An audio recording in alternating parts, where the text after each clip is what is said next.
salaamaaleykum maa ngi tudd Abdou Karim Ndoye di citoyen sénégalais bokk également ci benn kuréel bu ñuy woowee Revocap. Revocap nag dafa nekk benn kuréel boo xamante ne bi mbas mi di coronavirus dugg see Sénégal ci lañ ko taxawal mu am liggéey bu am solo bu ñu ci doon def ci wàllu sensibilisation ba léegi ñu continuer di ko def. ñu gis ne jamono ji ñu ngi toll ci 3e vague mu nekk nag situation boo xam ne doy na waar et yaakaar naa ne tey ku nekk rek war nga jóg yëkkati ci sa kàddu nga wax ci man yaakaar naa ni tey mooy gulet may def vidéo bu mel nii di wax loo xamante ne dafa jëm ci sama àdduna wala lu tax ci sama famille c'est la première fois ma di ko def waaye yaakaar naa ni jamono moo toll foo xamante ne c'est nécessaire il faut que mu am ñu jóg wax parce que fi ñu toll feebar bi am na ñoo xam ne ba léegi gëmuñu ko wala bu dee gëm nañ ko it dañ ko ñàkkal fayda joxuñu ko gëdd bi ñu ko war a def te fu mu ne nii mbir mi jéggi na dayoo ñi feebar bari nañ ñi tëdd hôpital bari nañ am nañ ci ñàkk seen bakkan également man mii di wax ak yéen jot naa am coronavirus ci première vague bi alhamdulilah xëy na nekk moon cas bu graw yàlla def na ci sutura am naa ko jug wéraat waaye bi ñu yeggee ci 2e vague sama pap am na ko jaaree fa ñàkk ci bakkanam loolu nag tey laa bëgg ñëw waxtaan ci ak yéen ngir bu fekkente ne bu dee benn nit la sax mën na ci jëlee njëriñ wala mu yee ko mu def ko. li may wax nag ñaari cible laa ciy waxal benn bi askan wi la benn bi état Sénégal laay waxal bi njëkk ci askan bi damay wax ak ñoom ci mbirum feebar bi ci boppam ndax bari na ñoo xam ne gëmuñu ko ma di leen wax ne feebar bi lu am la man mii amoon naa ko ñàkk naa ci sama waajur bu góor mu doon lu metti ci condition yu metti te ci jamono boobu 2e vague bi hôpitaux yi ci boppam amatul sax place buñ ko mënoon dugal bi sama papa feebare boobu ñu ngi woon Tëngéej ñu interné ko ci benn clinique bi ñu yegsee médecin bi daf ko xool rek soupçonné Covid donc moom ci boppam moom moo wax ne nañu woote rapidement ñu def test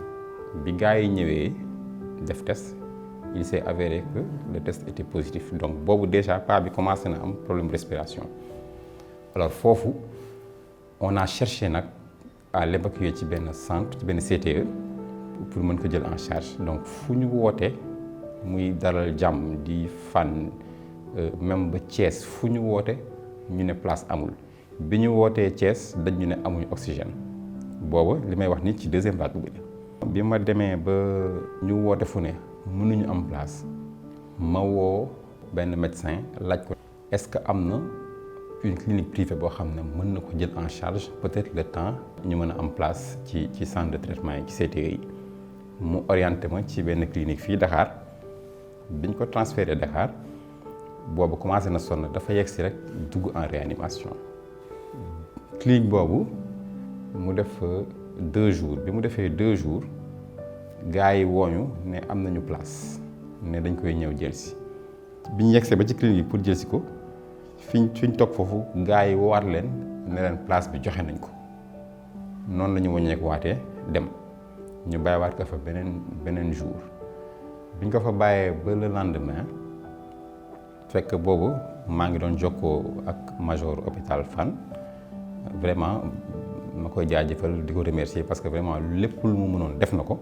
bi ma jokkoo ak moom ma expliquer ko situation bi daf ma ne suba bu fekkente ne saturation am yéeg na nañu ko indi ñu dugal ko fii ci salle comme ça dès que mu am place bu libéré wu rek ñu dugal ko foofu donc loolu la ñu mujjee def et ma leen xamal ne clinique boobu bi fa paa bi nekk réanimation bés bu mu fa def rek on a payé en moyenne 500 000 francs par jour xam ngeen ne loolu métti na ñi ko mën bariwul kon boog may wax nit ñi nañu jël seen responsabilité te xam ne ku fi feebar te amuloo ku la taxawu yow yaay perte da ngay dee ndegam sax ñi am moyen sax ñoom ñooy dee waxatuma nag ñi nga xamante ne amuñu moyen donc may woo nit ñi di leen ñaaxaat ne nañu jël seen responsabilité xam ne mbas mi réalité lu am la yow mi nga xam ne ndaw nga mën na la bañ a dal wala peut-être bu la dalee mën na la bañ a sonal waaye nag na ngeen sóoraale seeni waajur ndax mbir mi en général du lebal mag donc may woote waat encore di leen ñaax ne leen na ngeen moytu même bu fekkente ne yéen vous êtes immunisé wala boog gëm ngeen ne feebar bi du leen sonal sóoraale leen seeni waajur ku mën a vacciné wu na nga dem nga def ko. Man nag du ma wax kenn il faut se vacciner obligatoirement waaye daal képp koo xam ne mën nga ko na nga dem nga def ko bu fekkante ne mën na la muccal nga mucc ci feebar bi. donte àdduna sax nit ku ne sa bésu dund ak sa bésu dee yàlla bind na ko avant nga yegg ci kaw suuf ku war a dem di nga dem waaye daal ku mën a moytu tamit na nga moytu. te yaakaar naa ni bu ñu sàgganee sàggan ba dëkk bi état bi jël ko tëjaat ko je pense que du neex ci kenn parce que loolu ñun antanuñu ko couvre-feu confinement suñu économie antanul loolu donc loolu je pense que nit ñi en tout cas maa ngi leen di woo ñu góorgóorlu jël lii au sérieux moytu lu ñu mën di takk masque yi di raxasu moytu dajaloo bi. léegi leneen li nga xamante ne dama koy wax jëmale ko ci état bi man dama am déception ci état Sénégal et j'en veux vraiment à l'état du Sénégal parce que mënuma comprendre ñu jóge ci première vague bi ñu jógee ci première vague vraiment askan bi yëpp taxaw ñëpp jàpp ci président woote unité ñëpp àndandoo doon benn xeex mbas mi ba ñu am ci ndam ba Sénégal ñu koy cité ci àdduna yëpp comme exemple. ñu jóge première vague dem deuxième vague bon déjà que avant ñuy dem deuxième vague commencé woon nañ wax deuxième vague. Alors man ma question mooy pourquoi anticiper wuñu pourquoi jëluñu les mesures adéquates yi nga xamante ne maanaam équiper hôpitaux yi jënd oxygène bu doy yokk capacité d'accueil bi yokk lal yi ba nga xamante ne bu deuxième vague ñëwee duñu bett mais malheureusement dañu toog deuxième vague bi ñëw bettuñu gars yi débordé li may wax nii c'était en décembre 2020 donc c'était déjà le cas décembre 2020 boobu fekk na hôpitaux yi commencé nañ déborder. léegi dund nañ situation boobu noonu en décembre 2020 ñu jàll décembre 2020 ñëw mars ba avril en avril commencé woon nañ également di waxu troisième vague. alors pourquoi depuis lors également rien n'a été fait am na centre yu ñu fi ubbi woon ci première vague bi ay côté aéroport je pense que gaaru pèlerin yi la ubbi woon nañ fa ak feneen am na aussi yoo xam ne militaires yi ñoo ko installé woon. lu tax bi ñu xamee ne ñu ngi jëm ci deuxième vague lu tax centre yooyu kenn ubbiwu ko après lu tax bi ñu xamee ne xëy na troisième vague mu ngi ñëw lu tax préparé wuñu centre yooyu. tey su ma jëlee exemple man waa Tëngéej laa man je trouve inadmissible par exemple nit bu am yenn feebar yi Tëngéej ñu war la évacuer Dakar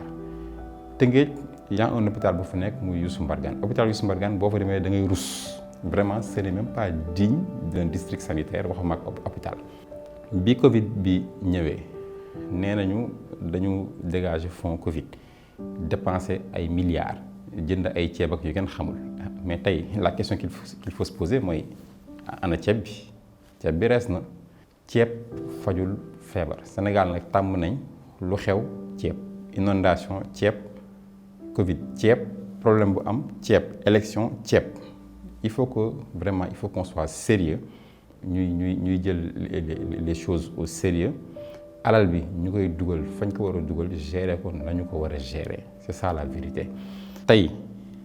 je ne sais pas combien de milliards ont été dépensés ci force riposte bi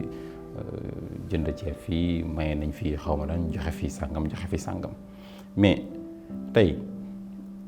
Sénégal boo jëloon 10 hôpitaux fu ne nga dugal fa 10 milliards kese di nga relever plateau médical bi je pense que di nga équiper hôpitaux yi ba nga xamante ne xëj na nit bu feebaree du sax soxla ñu lay évacuer Dakar. mbas bi xam nañ ne métti na waxuma la sax ci Sénégal mais état yi ñu ëpp doole fuuf ay États-Unis Chine ak France nga xam ne ñoo ñu ëpp doole fuuf ndegam ci ñooñu la métti waxatuma ak ñun ñi nga xam ne amuñu doole waaye nag nit je pense que li nga war a def donc da nga koy def ba fi nga mën a yem au moins ñu xam ne jéem nga mais fii nga mën a yem waaw. mais dafa am loo xam ne caaxaan kese la, wax dëgg yàlla caaxaan kese la. su ma jëlee ci gestion crise bi ci wàllu communication bi yàgg nañ di ci wax depuis première vague bi ñu ngi ciy wax, bind nañ ci sur Facebook ci réseaux sociaux yi ba sonn. état bi dafa péché ci communication bi, loolu depuis le départ ñu ngi koy wax. mbir moo xam ne dafa laal communauté yi. je pense que tey soo bëggee communiquer li ngay wax nit ñi dégg ko da ngay dem à la base, maanaam da ngay dem ci quartier yi, dem ci chef de quartier yi, dem ci bàjjenu gox yi, dem ci ASC yi, dem ci association yi. ñooñu ñoo war a porter communication bi. waaye malheureusement Sénégal moo dëkk boo xam ne lépp dañ koy def à l'envers. da ngay gis sax ne yow citoyen bi soo jugee am ay initiative di ko doxal, da ngay sax gis ne xëy na ay privé sax ñoo lay gën a jàppale que état bi nga xam ne moom moo la war a dooleel. au contraire sax des fois sax gars yi ñenn ñi dañ lay xawee di la xoolee comme rival, dañ lay xaw a xoolee comme rival, du ñu la jàppale parce que xaw ma je ne sais pas, je ne comprends pas. xëy na dañuy gis ne yow da nga bëgg jël seen place wala man loolu mënuma ko comprendre et malheureusement c'est le cas. tey foofu la gars yi daanoo ci suuf bu yàgg ndax bés bu ne dama ko daan wax communication bi pour mu mën a jàll, pour que nit ñi mën a dégg la ñuy wax, pour que ñu mën a gëm ne mbir mi am na, communication bi nañ ko def à la base, maanaam ci quartier yi, ci kër yi, dénk ko association yi, ASC yi, bàjjenu gox yi, imam yi, parce que ñooñu ñoo nekk en rapport direct ak population yi au quotidien. donc ñooñu ci ñooñu lañu waroon sukkandiku ba jàllale message yi nga xam ne dañu ko waroon jàllale. ba ci sax soutien yi nga xamante ne état bi mu ngi ko doon def, xëy na di ko dimbali ay nit sax, même loolu sax dañ ko waroon jaarale à la base, jaarale ko ci association yi, ci chef de quartier yi, parce que ñoom kenn ku ci nekk xam nga quartier gox ba nga dëkk, xam nga ñan ñoo mën ak ñan ñoo mënul, xam nga ñan ñoo ko soxla ak ñi ko soxlawul. amaana sax suñ defee woon noonu ci biir quartier si boppam nit ñi dinañ dimbalante seen biir sans pour autant xaar état, parce que xamante nañu, xam nañ kan moo am kan moo ñàkk, ku soxla ak ku soxlawul, wax dëgg yàlla. donc daal vraiment suñu doxalin war nañu ko xoolaat, xool li nga xam ne moom mooy priorité ñu di ko def. donc lii daal laa amoon ci message bu may wax. vraiment bu dee wax naa loo xamante ne lu ma war woon wax la, maa ngi ci jéggalu, di baalu ñëpp ak di ñaanal ñëpp jàmm, di ñaanal ñëpp wér, di leen wax ne na ngeen moytu encore, jël leen seen responsabilité, takk leen masque yi, moytu leen dajaloo bi. coronavirus lu am la, na ngeen moytu.